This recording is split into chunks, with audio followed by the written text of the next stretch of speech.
Hey guys, how are you? It's Zach from Zach Loves Books. It's good to have you back here again. Glad you tuned in. I'm really excited today. I like.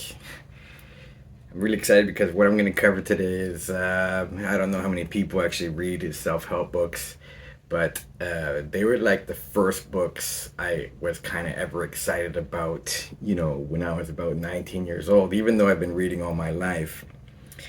And I'm gonna tell you about how I came to reading in a later post, not today. But self-help books was like, and I don't even know how I discovered them. I guess around that time is when Tony Robbins, the motivational speaker. Some of the younger viewers may not know who Tony Robbins is, but Tony Robbins is like a big 6 foot giant guy with like boundless amounts of energy. A big Cheshire cat grin. Very motivational. It's like if you ever see him on stage or see him do a speech, he's this type of rah type of motivational um, presence. And his heyday was in the 80s. You could watch stuff on YouTube about him. He came up in sales. This was like pre-internet, and he wrote his two first books were Unlimited Power and Waking the Giant Within. I don't know if I read one or the other. I might have read Unlimited Power or even both. They kind of had material that kind of crossed over. One was in the other. I think I read Unlimited Power, but it was one of the first motivational books that I read, like from front to back. And I don't know, maybe because I was around that age, 19, 20, that it had such an impact on me, or maybe it was just Tony Robbins' presence that made you feel like you could do anything, and I don't know if that was the birth of the self help motivational book movement or self help motivational, even, you know, industry.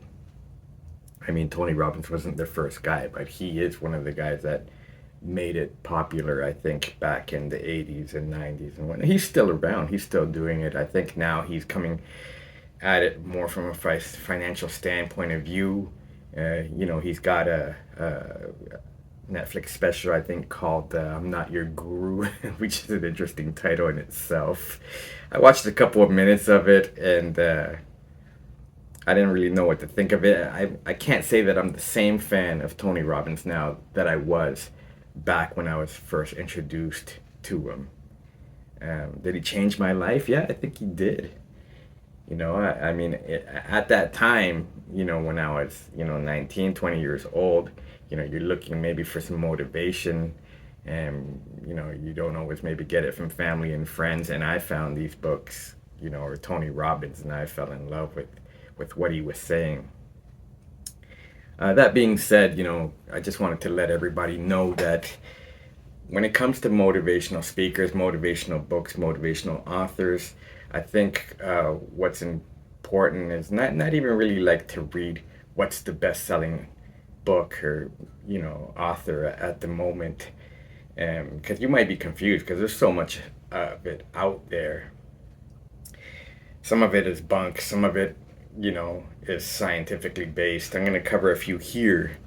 um, but I think if you're looking for um, advice on who or what I should read, my personal advice would be try to find an author that you resonate with.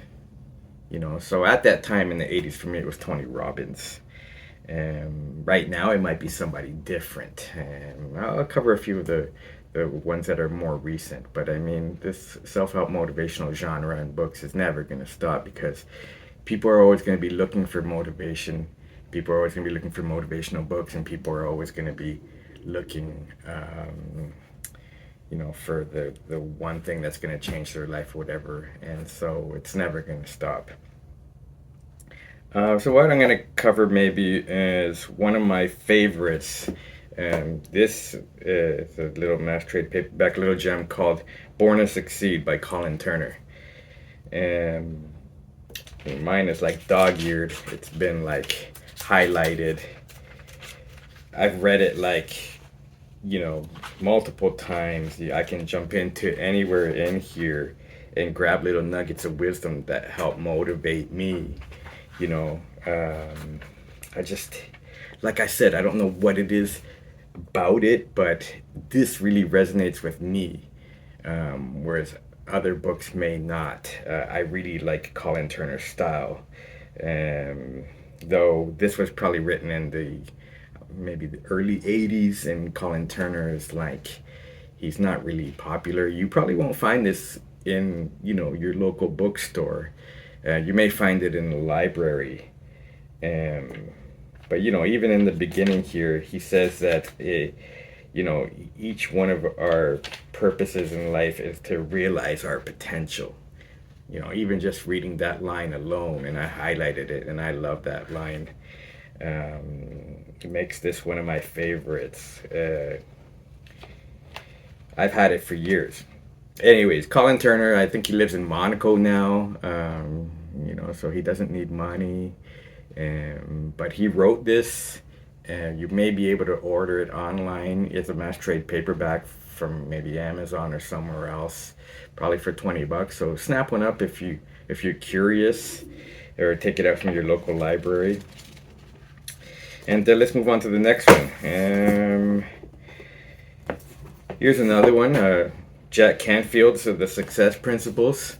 You guys might know Jack Canfield, and I forget his co-author's name, Mark something. He's a co-creator of the Chicken Soup for the Soul books. If you guys don't know what those are, in the early 80s, there was books that came out on different topics, and they were just like, user submitted stories that these guys had gathered that were like on different topics. Some were motivational, some might have been Chicken Soup for the Soul for grief, Chicken Soup for the Soul for writers. So if you read about how these guys started, they came up with the concept of Chicken Soup for the Soul books, and then they were like rejected by publishers over and over again, like hundreds of times, I think, until they persisted, and eventually they got published, and then the whole Chicken Soup for the Soul franchise just blew up. And I mean, they're good books too, so if you come by a Chicken Soup for the Soul book, you may want to pick one up. And I mean, all the stories in them are inspired by real people in real life. But this is like Jack Canfield. He wrote this. It's like a motivational book, kind of like, Brian Tracy and a few others from the 80s who were motivators. It's got a lot of like success principles in it. And he talks about athletes and whatnot, and goal setting and being persistent and all the kind of cliche things you read in motivational books. I actually never read the book of this. I listened to, I think, an abridged version on audio. And like I said in one of my previous videos, doesn't matter how you ingest a book, as long as you're ingesting it, whether it's by reading it, audio, it's the same thing. If you get at least, even especially with like motivational books, if you get at least one or two things from this, or things that, that change your life or improve your life or get you motivated to do what you have to do, then I say that it's a good book. But yeah, this is another one that I like. I ended up getting a physical copy at some point, maybe at a used bookstore, just because I said if I loved the audio that much, I want to own a physical copy. It's kind of a big one. It's like 500 pages, but still probably available in your local bookstore. There's like, this is more recent.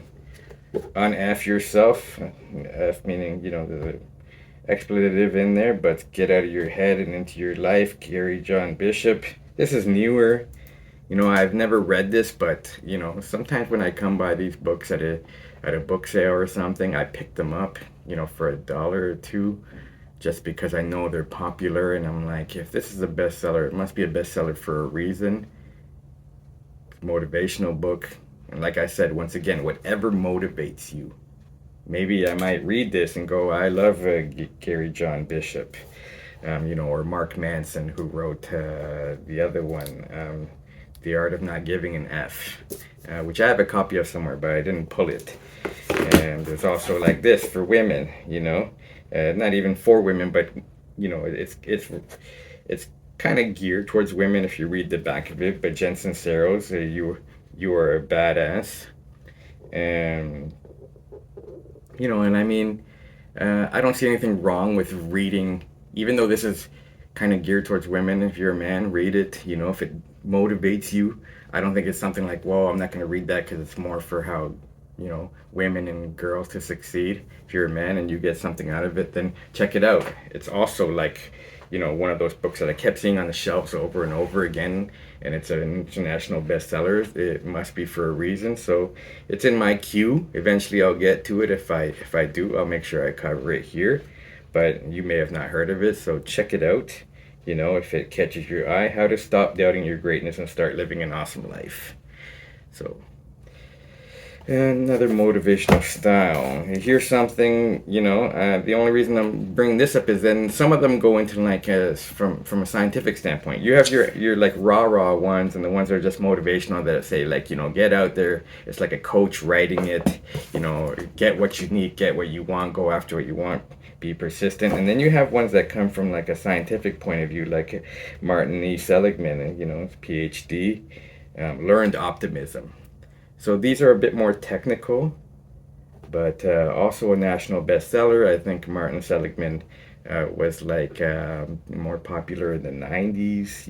It's not like he was like this big motivational guy, but like I said, I have one or two of his books. It's something that you can just jump in anywhere, start to read, and I read a few things where I'm like, that makes sense. I'm gonna put this on the shelf, and if I need it, it's there. So, another one that's like one of my personal favorites, not really going to be, I guess, that popular. You may not have heard of him, but this is Dan Kennedy, and he's kind of a guru in like direct marketing circles. If you ever were into direct marketing back in the 90s, he was like one of the top guys. Um, he wrote this book called No Rules, 21 Giant Lies About Success and How to Make It Happen Now. Rah, rah, rah. Right?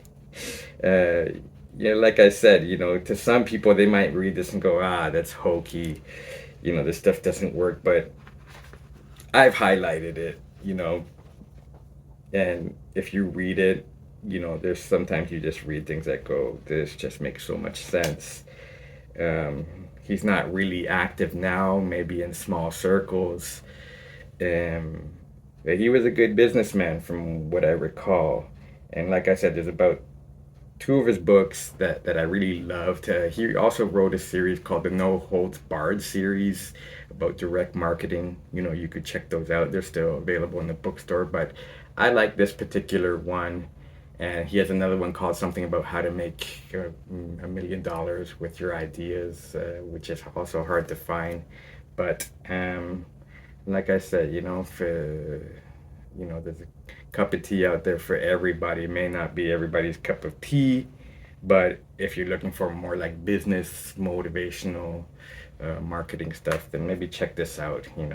It's also like Gary Vaynerchuk and all those other people, but too many to name. But I like Dan Kennedy, even though he's a little old school. He's probably a dinosaur now. And I'm kind of saving the best one for last. Now, The 7 Habits of Highly Effective People, came into my life maybe after I had read a ton of self-help books. And I gotta be honest with you, it's like when I read it, I wanted to like throw out every other self-help book I've read because I thought it was that good. And I mean, it's probably been reprinted like 30 times. It's probably published, back in the 80s. Stephen Covey, rest in peace, is gone now. But he's left his legacy through this book. He wrote a couple of books, but this one is not really motivational, as much. Um, but I don't know. There's something about it. It's like a life-changing manual. He talks about these 7 highly effective habits, and I always tell people the same thing when I tell them about this book. And first go out, pick up a copy. You could probably pick one up at a used bookstore, or even like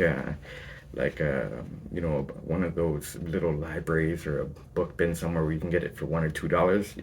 At a used bookstore, you could probably pick it up for $5 or $6. Um, if you can get over the first 2 chapters, which are kind of like a little hump to try to get over, you might find them boring. He just kind of explains why he wrote the book. I remember at the time when I read it, I was like, oh man, like it's gonna be good. And then once I got over chapter 1 or 2, I couldn't put it down. And so,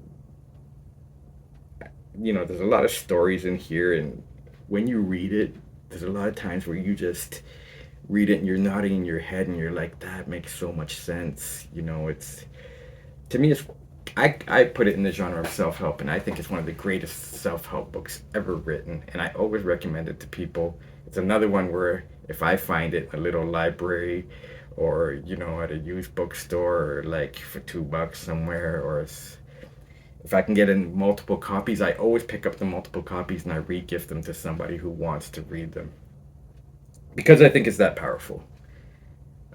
Is it modern? No. Is it timeless? Yes, I think so. Check it out. Pick it up, and if you like it, let me know what your thoughts are on it. So I've only kind of reviewed 1, 2, 3, 4, about 6 of them. There's a lot more out there, guys. There's Robert Kiyosaki's Rich Dad Poor Dad, and another life-changing book. I have it here somewhere.